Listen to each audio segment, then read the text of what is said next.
বিসমিল্লাহির রহমানির রহিম। সুপ্রিয় শিক্ষার্থীবৃন্দ, অনলাইন ক্লাসে সবাইকে স্বাগত জানাচ্ছি।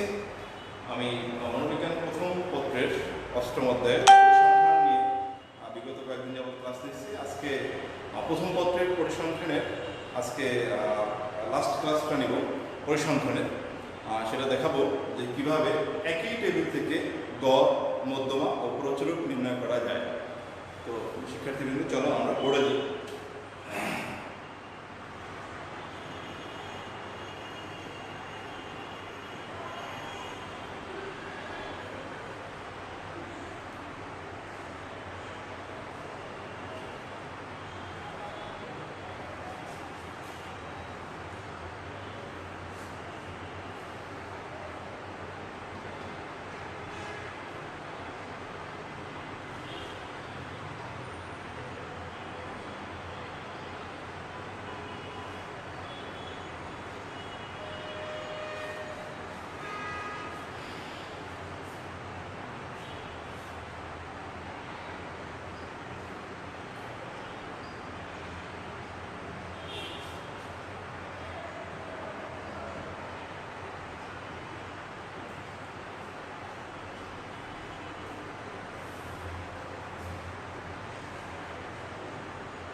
শিক্ষার্থীবৃন্দ, এরকম একটি টেবিল দেওয়া থাকবে তোমাদের।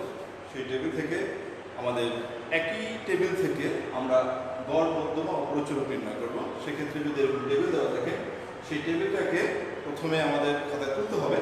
তুলে এরপর আমাদের এই ঘরের সাথে আরও কিছু ঘর আমাদের সংযোজন করতে হবে। চলো আমরা সেগুলো পর্যায়ক্রমে দেখার চেষ্টা করি।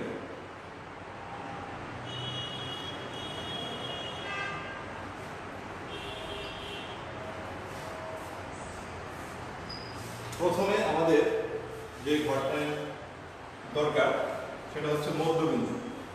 তো মধ্যবিন্দু নির্ণয় করার যে সিস্টেম সেটা তোমরা জানো, যে শ্রেণী ব্যবধান দেওয়া আছে সেই শ্রেণী দুটি সংখ্যা 48, 50 এবং প্রত্যেকটা ঘরে আমাদের যে শ্রেণী ব্যবধান সেটা 3 করে দেওয়া আছে। আমরা বলেছি যে শ্রেণী ব্যবধান থেকে মধ্যবিন্দু নির্ণয় করা যে কৌশলটা রয়েছে, সেই কৌশল হচ্ছে এই দুইটা সংখ্যাকে যোগ করে 2 দিয়ে ভাগ করা, অথবা শ্রেণীর সীমা বা শ্রেণী ব্যবধান যদি 3 হয়, সেক্ষেত্রে প্রথম সংখ্যার সাথে প্রত্যেকটি প্রথম সংখ্যার সাথে 1 যোগ করলেই আমরা মধ্যবিন্দু পেয়ে যাই। আমরা এটা সহজ। আর পরিসংখ্যানগত যে নিয়মটা সেটা হচ্ছে যে সংখ্যাগুলো থাকবে একটা বা দুইটা বা তিনটা বা চারটা, যেই সংখ্যাগুলো থাকুক সেই সংখ্যাগুলোকে যোগ করে তত সংখ্যা দিয়ে যদি আমরা ভাগ করি তাহলে আমরা মধ্যবিন্দু পাবো।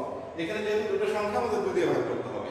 আর অন্য নিয়ম হচ্ছে যে যদি শ্রেণী ব্যবধান বা শ্রেণীর সীমা যদি 3 থাকে, অথবা যদি খেয়াল করো তাহলে দেখবা যে 48 থেকে 50 এখানে 3টি সংখ্যা রয়েছে। এই কারণে এর শ্রেণী সীমা বা শ্রেণী ব্যবধান হচ্ছে 3। আর আমি বলেছি যে শ্রেণী ব্যবধান যদি 3 হয়, সেক্ষেত্রে প্রত্যেকটি প্রথম সংখ্যার সাথে 1 যোগ করে দিলে আমরা মধ্যবিন্দু পেয়ে যাই। তাহলে আমরা প্রত্যেকটি প্রথম সংখ্যার সাথে 1 যোগ করে দিই। এখানে রয়েছে 48, 1 যোগ করলে আমাদের 49 হয়। 45, 1 যোগ করলে 46, 42, 43 হবে। 39, 40 হবে। 36, 37 হবে। 33, 34 হবে। 30, 31 হবে। আমরা মধ্যবিন্দু পেয়ে গেলাম। এরপরে আমাদের যে ঘরটি নির্ণয় করতে হবে সেটা হচ্ছে অনুপূর্ণ গুণন মধ্যবিন্দু, অর্থাৎ fx।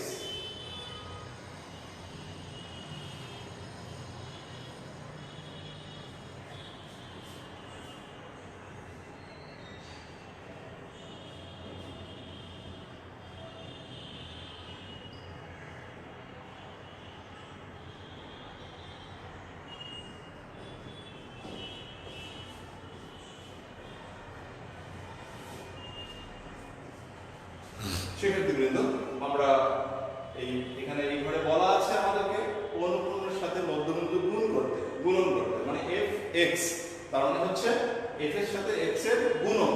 তো আমরা দেখি যে এই ঘরের জন্য আমাদের এফ হচ্ছে 1 এবং মধ্যবিন্দু এক্স হচ্ছে 49।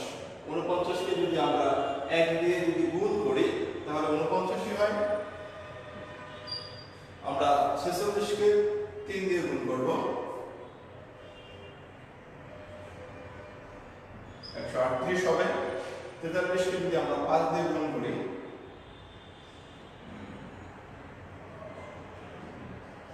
215 হয়। 40 কে যদি আমরা 6 দিয়ে গুণ করি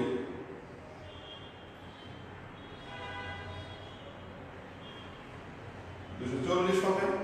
37 কে আমরা 4 দিয়ে গুণ করব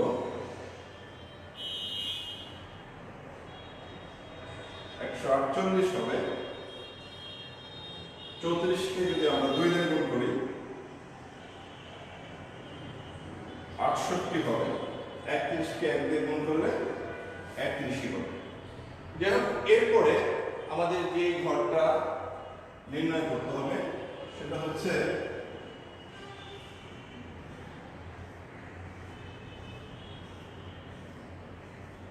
ক্রমবর্ধিত অনুপূর্ণ, অর্থাৎ এটাকে সিএফ বলা হয়। ইংলিশে এটাকে বলা হয় কমিউটেটিভ ফ্রিকোয়েন্সি, অর্থাৎ এটাকে সিএফ দ্বারা প্রকাশ করা হয়। বাংলায় এটাকে ক্রমবর্ধিত অনুপূর্ণ বলা হয়, এটাকে ক্রমবর্ধিষ্ণু অনুপূর্ণ বলা হয়ে থাকে।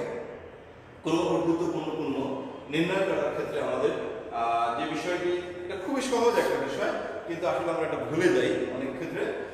কিন্তু আমাদের কৌশলটা মনে রাখতে হবে যে ক্রমবর্ধিত অনুপূর্ণ নির্ণয় করতে গেলে আমাদের অনুপূর্ণের ঘরে ফিরে আসতে হবে। এই অনুপূর্ণের ঘর থেকে আমাদের ক্রমবর্ধিত বা ক্রমবর্ধিষ্ণু অনুপূর্ণটা আমাদের নির্ণয় করতে হবে। সেক্ষেত্রে অনুপূর্ণের ঘরে সবচেয়ে নিচে যে সংখ্যাটা দেওয়া থাকে, সবচেয়ে নিচে আছে 1। আমরা এই নিচ থেকে আমরা উপর দিকে উঠেছি। বরাবরই আমি কথাটা বলি, কারণটা হচ্ছে যে অনেক ক্ষেত্রে অনেক পরিসংখ্যানের অঙ্কগুলো উপর থেকে নিচের দিকে নামানো হয়, কিন্তু মনোবিজ্ঞানের ক্ষেত্রে, পরিসংখ্যানের ক্ষেত্রে নিচ থেকে উপরের দিকে উঠতে হয়। তাহলে সেক্ষেত্রে আমরা এখান থেকে শুরু করেছি, আর এখানে আমাদের অনুপূর্ণ হচ্ছে 1। তাহলে নিচে যে অনুপূর্ণটি থাকবে ক্রমবর্ধিত অনুপূর্ণের ঘরে সেই সংখ্যাটা সরাসরি বসে যাবে। তাহলে এখানে 1 আছে, 1 আমরা বসিয়ে দেব। এই 1 এর সাথে তার পরবর্তী যে অনুপূর্ণ রয়েছে সেটা যোগ করতে হবে। তাহলে পরবর্তী ঘরের অনুপূর্ণ হচ্ছে 2, আর আমাদের ক্রমবর্ধিত অনুপূর্ণ এখানে আছে 1। এই 2 আর 1 যদি আমরা যোগ করি তাহলে 3 হয়।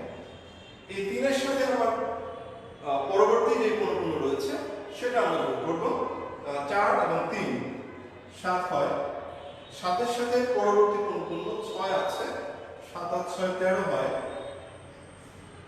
এরপরে 13 এর সাথে 5 যোগ করলে হয় 18। 18 এর সাথে যদি আমরা 3 যোগ করি তাহলে হয় 21। 21 এর সাথে 1 যোগ করলে 22 হয়। বরাবর দেখা যায় যে অনুপূর্ণের যে সমষ্টি বা অনুপূর্ণের যে যোগফল এর সাথে ক্রমবর্ধিত অনুপূর্ণের যে লাস্টের ঘরের যে সংখ্যাটা এটা মিলে যাবে। যদি আমরা মনে করি যে আমাদের অঙ্কটা হচ্ছে, তাহলে এটা একটা প্রমাণ যে আসলে এই ক্রমবর্ধিত অনুপূর্ণের যে লাস্টের যে সংখ্যাটা আর অনুপূর্ণের যোগফল এটা মিলে যাবে। যেমন এখানে 22, এখানেও 22 হয়েছে। তার মানে আমরা ধরে নিতে পারছি যে আপাতদৃষ্টিতে যে আমাদের অঙ্কটা সামনের দিকে এগিয়ে যাচ্ছে। তো শিক্ষার্থীবৃন্দ, আমরা বলেছি যে একই টেবিল থেকে আমরা গড়, মধ্যমা ও প্রচুরক নির্ণয় করব। তাহলে আমরা দেখলাম যে একই টেবিল থেকে যদি গড়, মধ্যমা এবং প্রচুরক নির্ণয় করতে হয়, সেক্ষেত্রে যদি টেবিল দেওয়া থাকে, তোমরা হয়তো মনে করতে পারো অনেকে যে এটা আমি কোথায় পেলাম। এটা জাস্ট একটা টেবিল, আমি কাল্পনিকভাবে টেবিলটা আমি নিয়ে নিলাম। এরকম টেবিল তোমাদের পরীক্ষার প্রশ্নে থাকতেও পারে, অথবা উপাত্ত দেওয়া থাকবে, সেখান থেকে তোমাদের টেবিল তৈরি করে নিতে হবে। তোমাদেরকে দুটোই আমি শিখিয়েছি। তোমরা যারা সবগুলো ক্লাস করেছো সেখানে তোমরা দেখেছো যে কিভাবে উপাত্ত থেকে কোনো টেবিল নির্ণয় করতে হয়। এটা বারবার করার প্রয়োজন নেই, যদি আমি জানি, সেজন্য আমি সরাসরি এখানে টেবিলে চলে গেছি। এই টেবিল যদি দেওয়া থাকে, তারপর আমাদের যেটা নির্ণয় করতে হবে, প্রথম হচ্ছে মধ্যবিন্দু নির্ণয় করতে হবে। তোমরা জানো কিভাবে মধ্যবিন্দু নির্ণয় করতে হয়, প্রত্যেকটা আলাদা আলাদা। আমি বলেছি যদি মধ্যবিন্দু নির্ণয় করার দুটো সিস্টেম রয়েছে, সেটা হচ্ছে পরিসংখ্যানগত যে নিয়ম, সেখানে শ্রেণী ব্যবধানের ঘরে যে দুটো সংখ্যা থাকবে সেটাকে যোগ করে 2 দিয়ে ভাগ করলে আমরা মধ্যবিন্দু পাবো। আর অন্য একটা নিয়ম হচ্ছে সহজ নিয়ম, সেটা হচ্ছে যদি আমাদের শ্রেণী সীমা বা শ্রেণী ব্যবধান যদি 5 হয়, সেক্ষেত্রে প্রত্যেকটা প্রথম সংখ্যার সাথে আমরা 2 যোগ করব। আর যদি শ্রেণী ব্যবধান বা সীমা যদি 3 হয়, সেক্ষেত্রে প্রত্যেকটি প্রথম সংখ্যার সাথে আমরা 1 যোগ করলে মধ্যবিন্দু পেয়ে যাব। মধ্যবিন্দু নির্ণয় করার পর আমাদের যেটা নির্ণয় করতে হবে সেটা হচ্ছে অনুপূর্ণ গুণন মধ্যবিন্দু। অর্থাৎ দুটোই আমাদের রয়েছে, অনুপূর্ণ রয়েছে, মধ্যবিন্দু রয়েছে, এটা গুণ করতে হবে। গুণ করার ক্ষেত্রে আমাদের একটু সাবধানতা অবলম্বন করতে হবে, এই আর কি। এরপর আমাদের যে ঘরটি নির্ণয় করতে হবে সেটা হচ্ছে কমিউটেটিভ ফ্রিকোয়েন্সি বা ক্রমবর্ধিত পৌনঃপুন্য। ক্রমবর্ধিত পৌনঃপুন্য আমি বলেছি যেটা সহজ, কিন্তু আমরা ভুলে যাই। অনেক ছাত্র ফোন করে আমার কাছে জানতে চায় মাঝে মাঝে যে স্যার এটা কিভাবে আসলো, বুঝলাম না। কিন্তু আসলে সহজ, মনে রাখার একটা বিষয় যে পৌনঃপুন্য থেকে ক্রমবর্ধিত পৌনঃপুন্য আসবে। পৌনঃপুন্যের আমরা দেখবো যে লাস্টের যে সংখ্যাটা আছে সেটা আমরা সরাসরি বসিয়ে দেবো। এরপর সেই সংখ্যার সাথে তার উপরের সংখ্যা যোগ করব, সেটা যোগ করে বসাবো। সেই সংখ্যার সাথে যোগফলের সাথে আমরা উপরের সংখ্যাটা আবার পৌনঃপুন্যের উপরের সংখ্যাটা আমরা বসাবো। এইভাবে আমরা যোগটা শেষ করব এবং দেখবো যে আমাদের পৌনঃপুন্য সমষ্টির সাথে আমাদের ক্রমবর্ধিত পৌনঃপুন্যের যে লাস্টের সংখ্যা এটা মিলে যাবে। যাই শিক্ষার্থীবৃন্দ, এবার আমরা যেহেতু বলেছি আমরা গড়, মধ্যম এবং পরিচয় করব। গড় আমরা প্রথমে করব। আমরা জানি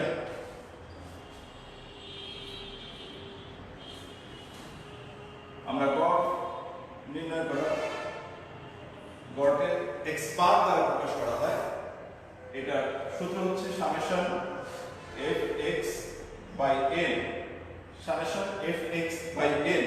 এখন দেখো যে আমাদের সামেশন fx, তার মানে হচ্ছে fx এর যোগফলটা আমাদের দরকার, সেটা আমরা টেবিল থেকে আমরা করব।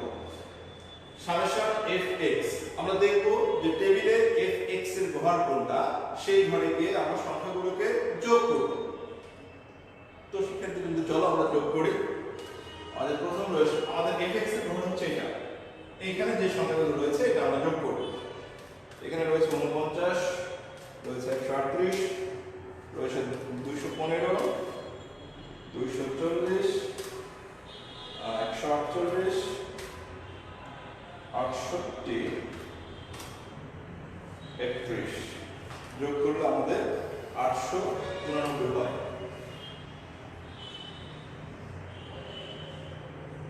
কাকে যোগ করলাম আমরা?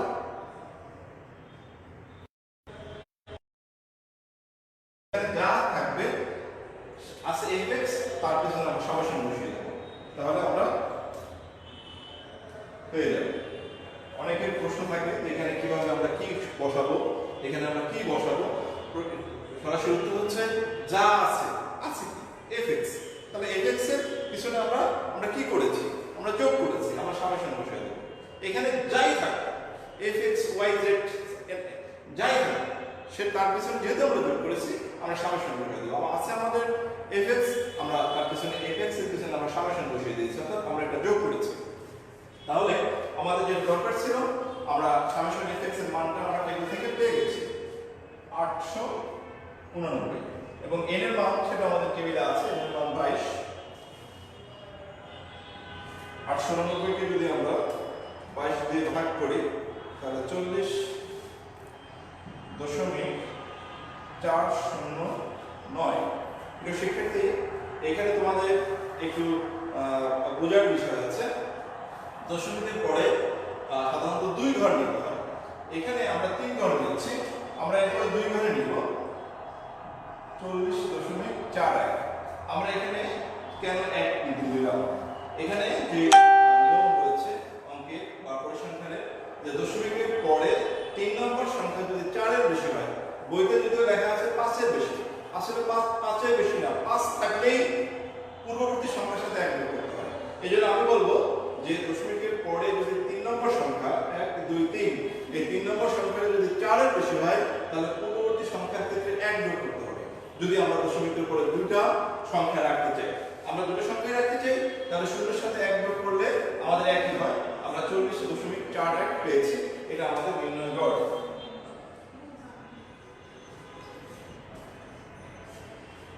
নির্ণয় গড় 40.41 আমরা গড় পেয়ে গেলাম। শিক্ষার্থী আবার দেখাচ্ছি যে যে ম্যাটেরিয়ালস গুলো আমাদের দরকার সবকিছুই আমাদের টেবিলে রয়েছে। টেবিল থেকে গিয়ে শুধুমাত্র আমরা সূত্রে অ্যাপ্লাই করব, তাহলে আমরা পেয়ে যাব। যেটা এখানে আমরা করেছি যে গড়ের যে সূত্রটা রয়েছে বিন্যস্ত উপাত্তের গড় সামেশন fx/n, এবং এই সামেশন fx/n এটার যে মান সেটা আমাদের টেবিলে রয়েছে। টেবিল থেকে এসে আমরা মানটা বসিয়ে দিলাম এবং আমরা পেয়ে গেলাম আমাদের গড় কত।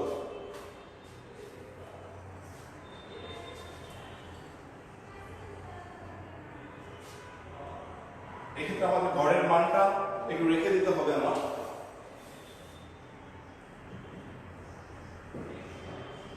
এবার আমরা যেটা করবো সেটা হচ্ছে মধ্যমা। এটাকে মধ্যক বলা হয়, এটাকে মিডিয়ান, সংক্ষেপে এটাকে MDN বলা হয়। মধ্যমা নির্ণয়ের যে সূত্র রয়েছে সেটা হচ্ছে n plus n/2 minus CFL into FM divided FM into C। এটা হচ্ছে আমাদের মধ্যমা নির্ণয়ের সূত্র। এখানে মধ্যমা নির্ণয়ের সূত্র নির্ণয় করার ক্ষেত্রে আমাদের প্রথম যে বিষয়টা দরকার সেটা হচ্ছে আমাদের এই টেবিলের মধ্যমা শ্রেণীটা নির্ণয় করতে হবে। মধ্যমা শ্রেণী আমাদের নির্ণয় করতে হবে। মধ্যমা শ্রেণী নির্ণয় করার সূত্র রয়েছে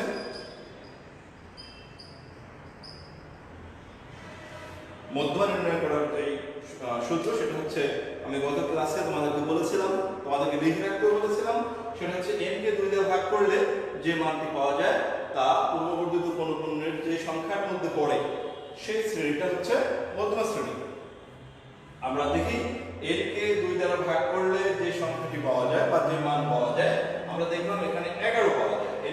n হচ্ছে আমাদের 22, এই 22 কে যদি আমরা 2 দিয়ে ভাগ করি তাহলে আমরা 11 পাই। সেই 11টা আমরা দেখব যে আমাদের পূর্ববর্তিত কোন পণ্যের কোন সংখ্যার মধ্যে আছে বা কোন সংখ্যার মধ্যে গিয়ে পড়ে। তাহলে আমরা দেখি 1 এর মধ্যে আমাদের 11 নেই, 3 এর মধ্যেও নেই, 7 এর মধ্যেও নেই, 13 এর মধ্যে আমাদের 11 রয়েছে। তাহলে এটা হচ্ছে আমাদের মধ্যমা শ্রেণী। হচ্ছে n কে 2 দ্বারা ভাগ করলে যে সংখ্যাটি বা মানটি পাওয়া যায় তা পূর্ববর্তিত কোন পণ্যের যেই সংখ্যা গিয়ে পড়ে বা যে সংখ্যার মধ্যে আছে বা যে সংখ্যার মধ্যে গিয়ে মিলে যায় সেটা হচ্ছে আমাদের মধ্যমা শ্রেণী। আমরা এখানে লিখে নেব এটা আমাদের মধ্যমা শ্রেণী।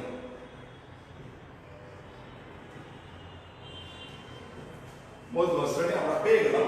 এখন এই মধ্যমা শ্রেণীকে কেন্দ্র করে এটা আমাদের মধ্যমা শ্রেণী। প্রিয় শিক্ষার্থী তোমরা খেয়াল রাখো,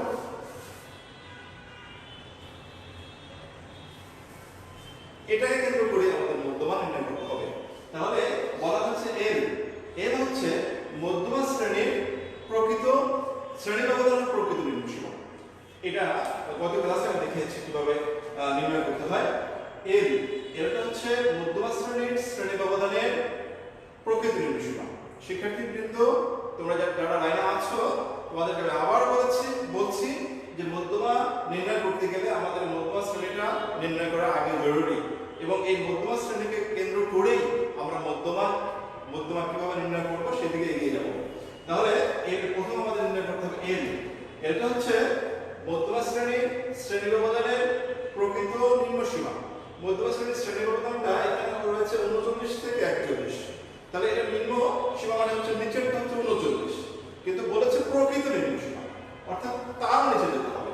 আমি বলেছিলাম পূর্বের ক্লাসে যে তাহলে আমরা যদি তার নিচে যাই তাহলে 39 এর নিচে চলে যাই তাহলে 38 হয়, কিন্তু 38 আমরা নিতে পারবো না যেহেতু পরে এখানে আমরা এই দুটার মাঝামাঝি 39 এবং 38 এর মাঝামাঝি 38.5 আমরা এটা নিব 38.5।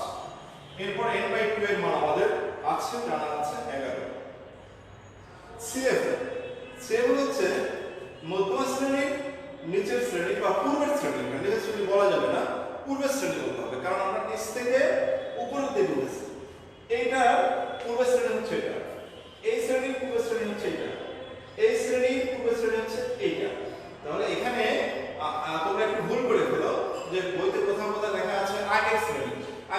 বলবে কিন্তু আমরা এটাই চলে যাই, আগেরটাই চলে যাই, কিন্তু এখানে এখানে পূর্বে আমরা বলবো মধ্যমা শ্রেণীর পূর্বের শ্রেণী। তাহলে মধ্যমা শ্রেণী এটা আমাদের, পূর্ব শ্রেণী এটা। তাহলে পূর্ব শ্রেণীর কি সিএফএফ কি? পূর্ব শ্রেণীর পূর্ববর্তী পূর্ণ। এটা আমাদের পূর্বের শ্রেণী এবং এই শ্রেণীর পূর্ববর্তী পূর্ণ হচ্ছে আমাদের 7। আমি আবার বলছি সিএফএফ মানে হচ্ছে মধ্যমা শ্রেণীর পূর্বের শ্রেণীর পূর্ববর্তী পূর্ণ। আমরা যা বলবো সেই গড়ে চলে যাবে। পূর্ববর্তী পূর্ণ হচ্ছে আমাদের 7, আমরা 7 এখানে বসাবো। এরপর হচ্ছে এফএম। এফএমটা হচ্ছে মধ্যমা শ্রেণীর পূর্ণ। খেয়াল করো তোমরা, এফএম হচ্ছে মধ্যমা শ্রেণীর পূর্ণ। যেটা বলবো ঠিক সেই জায়গাটা গিয়ে কিন্তু আমাদের অ্যাটেন্ড করতে হবে। আমরা যদি অন্য জায়গায় চলে যাই তাহলে কিন্তু আমরা অঙ্কের শেষ পর্যন্ত যেতে পারবো না, যাবো কিন্তু আমাদের ভুল হবে।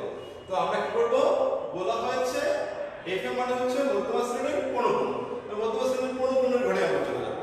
সেখানে গিয়ে দেখলাম যে মান আমাদের দেওয়া আছে 6, আমরা বসাবো 6। আর এখানে সি মানে হচ্ছে শ্রেণীর সীমা বা শ্রেণী ব্যবধান। আমরা পূর্বেই জেনেছি যে আমাদের এই অঙ্কের প্রত্যেকটা শ্রেণীতে আমরা 3টা করে সংখ্যা বসিয়েছি এবং এই কারণেই শ্রেণী সীমা হচ্ছে 3। যাই হোক, এবার আমরা ক্যালকুলেশন করি। 11 থেকে 7 চলে যায়, 4 থাকে, 3 38.5 যোগ 4 কে আমাদের এখানে 6 দিয়ে ভাগ করতে হবে। 4 কে 6 দিয়ে ভাগ আসে 0.67। 0.67 এটাকে 3। সেক্ষেত্রে তোমরা অনেক ক্ষেত্রে দেখা যায় তোমরা যেটা করো, তোমরা এই সংখ্যাটাকে এটা দিয়ে গুণ করে পরবর্তীতে এটা দিয়ে ভাগ করো। এটা তোমাদের অঙ্ক যে কেটে যাবে তা কিন্তু না। এটা অঙ্কের যে নিয়ম, সেই নিয়মের মধ্যে পড়বে না। হয়তো রেজাল্ট তোমাদের একই রকম হয়ে যাবে, কিন্তু পরিসংখ্যানগত যে নিয়ম রয়েছে সেই নিয়ম যদি আমরা ফলো করতে চাই তাহলে আমাদেরকে আগে ভাগের কাজ করতে হবে। এই কারণে আমি ভাগ করেছি, 4 কে আমি 6 দিয়ে ভাগ করেছি, পেয়েছি 0.67। এখন আমরা এটা গুণ করব। 0.67 কে আমি 3 দিয়ে গুণ করবো। 3 দিয়ে গুণ করলে আমরা 2.01 পাই। এখন এটার সাথে এটা যোগ করে দেব, 38.5 যোগ 2.01 আমাদের 40.51 হয়। এটা আমাদের মধ্যমান মান। প্রিয় শিক্ষার্থী, একটু এখানে একটু খেয়াল করার বিষয় রয়েছে, সেটা হচ্ছে মধ্যমান মানটা সাধারণত মধ্যমা শ্রেণীর যে শ্রেণী ব্যবধান রয়েছে এর মাঝখানে থাকবে। এর থেকে কম হবে না, আবার এর থেকে বেশি হবে না, এর মাঝখানে থাকবে। এটা আমাদের অঙ্কটা যে হচ্ছে, আমরা চলমান, আমরা যে এগোতে পারি তার একটা প্রমাণ বা আমাদের একটা স্বস্তিও বলা যায় যে মধ্যমান মানটা মধ্যমা শ্রেণীর যে শ্রেণী ব্যবধান রয়েছে তার মাঝামাঝি থাকবে বা তার ভিতরে থাকবে। এখানে যদি আমরা ক্যালকুলেট করে দেখো যে 39 থেকে 41 এর ভিতরে কিন্তু আমাদের মধ্যমান মানটা রয়েছে। আমরা মধ্যমা পেলাম, যে সুতরাং আমাদের নিম্ন মধ্যমা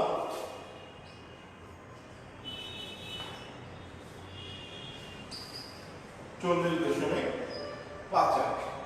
তো আমরা কি করলাম, আমরা একই টেবিল থেকে মধ্যমা নির্ণয় করার ক্ষেত্রে আমরা প্রথমে আমরা ঘরগুলো সাজিয়ে নিলাম, আমাদের মধ্যমা শ্রেণী নির্ণয় করলাম এবং আমরা সূত্রে গেলাম, সূত্রের ব্যাখ্যা অনুযায়ী আমরা মান বসিয়ে দিলাম এবং দেখো যে প্রত্যেকটা যে মান, এই মানগুলো মধ্যমা শ্রেণীকে কেন্দ্র করে আমাদের মানগুলো নির্ণয় করতে হচ্ছে। আমরা মান বসিয়েছি, আমাদের যে নিয়ম রয়েছে সরল অঙ্কের যে নিয়ম, সেই নিয়ম অনুযায়ী আমরা করলাম এবং আমরা মানটা পেয়ে গেলাম। আমাদের মধ্যমান মান হচ্ছে 40.51। এরপরে আমরা প্রচুরক চলে যাব। যে শিক্ষার্থীবৃন্দ, মজার একটি বিষয় এখানে, সেটা হচ্ছে যে যদি একই টেবিল থেকে গড় মধ্যমা প্রচুরক নির্ণয় করতে হয় তাহলে সেক্ষেত্রে আনন্দের বিষয়টা হচ্ছে সেটা হচ্ছে যে আমরা ইন্ডিভিজুয়াল বা আলাদাভাবে যে প্রচুরক যেভাবে নির্ণয় করি সেভাবে কিন্তু আমাদের প্রচুরক নির্ণয় করতে এখানে হবে না। এখানে জাস্ট আমরা সূত্রে ফেলে দেবো, সেই সূত্রে তোমরা দেখলেই বুঝতে পারবা আসলে কি মজা। যেমন প্রচুরক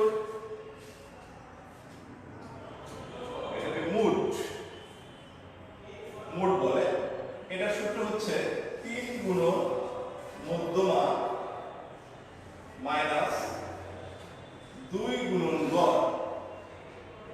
তাহলে তোমরা দেখো যে শুধুমাত্র মানটা বসিয়ে দিলে আমাদের হয়ে যাবে। আমাদের মধ্যমার মান আমরা পেয়েছিলাম 40.51।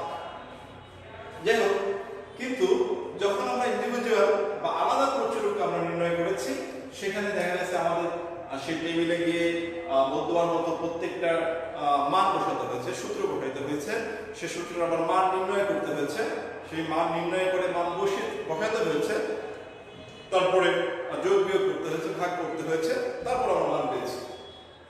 এখানে প্রচুরকের একই টেবিল থেকে প্রচুরক করার মজাটাই হচ্ছে এই জায়গায় যে এখানে নতুন করে আর কোনো টেবিলের প্রয়োজন নেই, শুধুমাত্র পূর্বের যে মানগুলো আমরা পেয়েছি সেই মানটাকে শুধুমাত্র সূত্রে বসিয়ে দিলে হয়।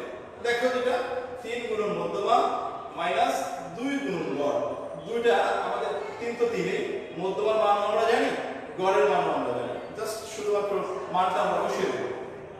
তাহলে 3 গুণন মধ্যমা, মধ্যমা হচ্ছে আমাদের 40.51, গড়ের মান হচ্ছে আমাদের 40.41। এখন শুধুমাত্র আমরা গুণ করে মান বসিয়ে দেব।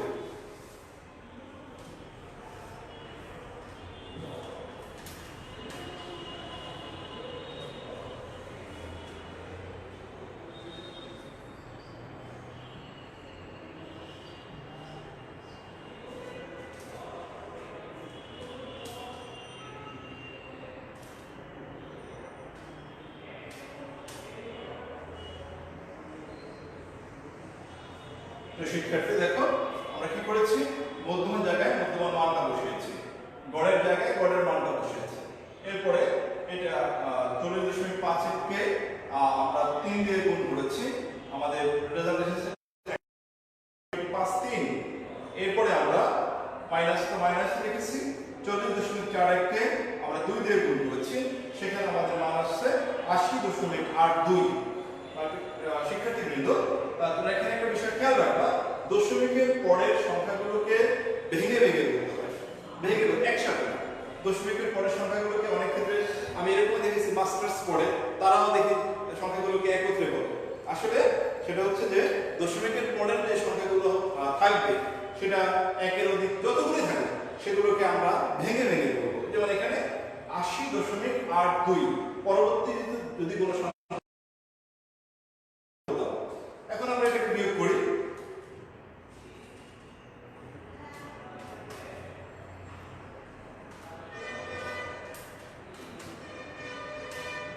আমাদের আছে 40.71। শিক্ষার্থীবৃন্দ, আমাদের দেখো প্রত্যেকটা রেজাল্টই প্রায় কাছাকাছি। আমাদের এখানে এখন আমরা লিখব নির্ণয় প্রচুরক 40.71। তাহলে দেখো আমরা গড়ের মান পেয়েছি 40.41, মধ্যমার মান পেয়েছি 40.51 এবং প্রচুরকের মান পেয়েছি আমরা 40.71। তো শিক্ষার্থীবৃন্দ, আমরা জানলাম আজকে যে কি করে একই টেবিল থেকে গড়, মধ্যমা এবং প্রচুরক নির্ণয় করতে হয়। এই প্রথম পত্রের যে পরিসংখ্যানগুলো রয়েছিল আমরা সেগুলো শেষ করেছি মোটামুটি। এরপরও যদি তোমাদের কোনো পরিসংখ্যান থেকে যদি কোনো প্রশ্ন থাকে বা কোনো ক্লাস থাকে তোমরা কমেন্ট বক্সে আমাকে জানাবে, আমি চেষ্টা করব তোমাদের সেই সমস্যাগুলো সমাধান দেওয়ার জন্য। তো শিক্ষার্থীবৃন্দ, পরবর্তী ক্লাস করার জন্য তোমরা অবশ্যই থাকবে আশা করি। তো আজকে এই পর্যন্তই, ধন্যবাদ সবাইকে।